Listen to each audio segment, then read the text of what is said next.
Yes, students. So in this class, let me explain you about a variable voltage regulator. So the previous session,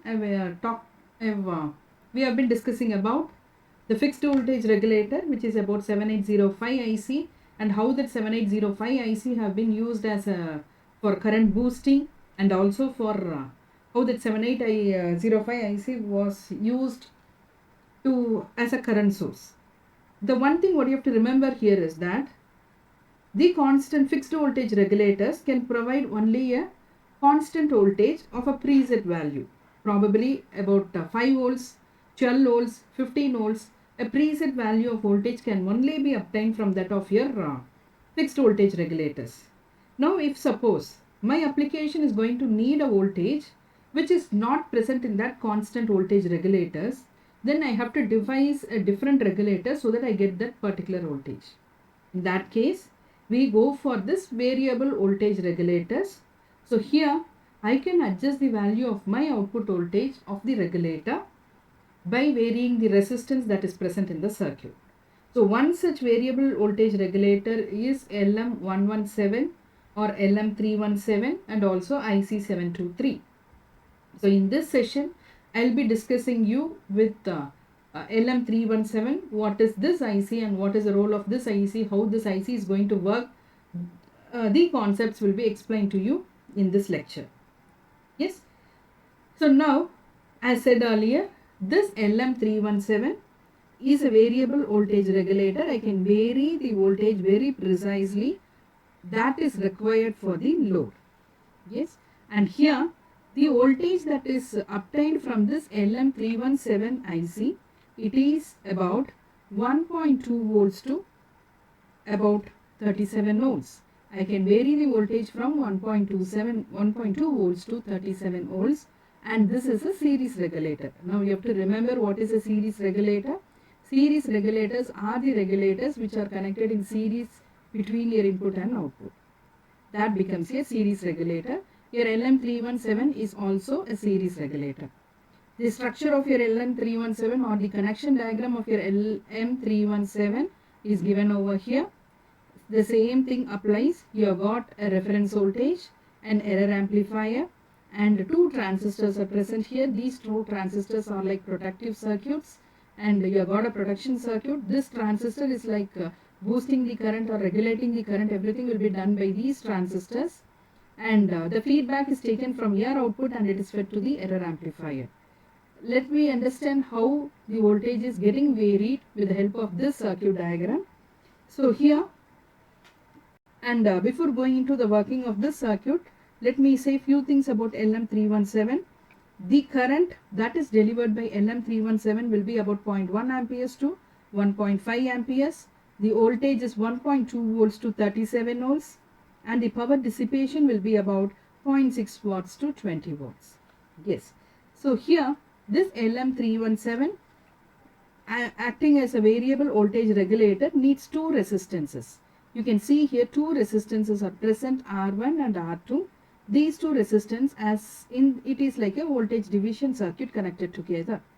And my output voltage will be equal to the sum of your resistances, voltage across the resistance of R1 and R2. The reference voltage V reference, which is about 1.2 volts, generated by that is present across this Zener diode, will be the voltage that is appearing across here R1. Okay. So the reference voltage will be appearing across here V0 and the second pin. So here output pin and the second pin, ground pin, and that V reference will be across here R1. Now when you know your voltage and resistance, you can know the current very well across this resistance. Your current I1 will be equal to V reference divided by R1. Yes. Now there is an adjusting like a quiescent current. Here a current flows to the ground terminal. That is I adjust, that is flowing through the ground terminal.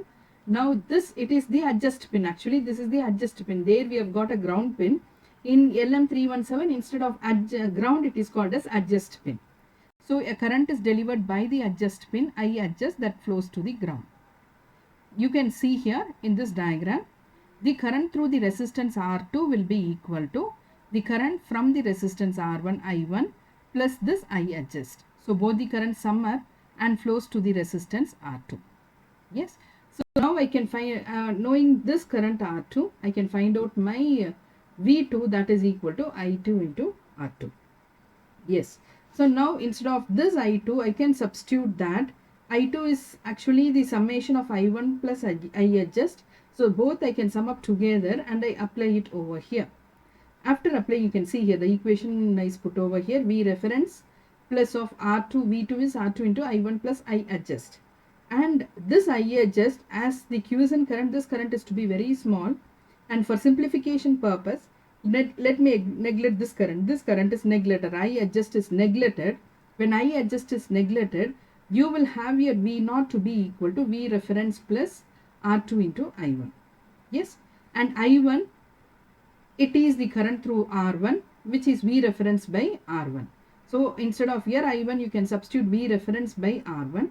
I'm substituting that over here. On taking your V reference outside, you will have your V out to be equal to V reference into 1 plus R2 by R1. So this current is negligible, I neglected. Finally, my output voltage will be equal to V reference into 1 plus R2 by R1.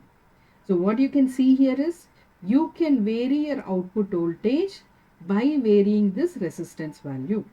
I can vary this resistance value and I can vary my output voltage that is going to appear, or the voltage that is required can be easily adjusted by varying this resistance ratio R2 by R1. Yes. So this is how we get a variable voltage from that of LM317 regulator. Now this LM317 is a positive voltage regulator. You will get positive sets of voltage from this regulator. But still, you got regulators which gives negative voltage also. We need certain cases, we need negative voltage. In that case, we have got regulators that gives negative voltage. Here LM337 or LM137 are adjustable negative voltage regulators, which gives a voltage of minus 1.2 volts to minus 37 volts. So wherever I need a negative voltage, variable negative voltage, I can use LM337 or LM137 in that place. Yes, this is all about the variable voltage regulators LM317. Thank you.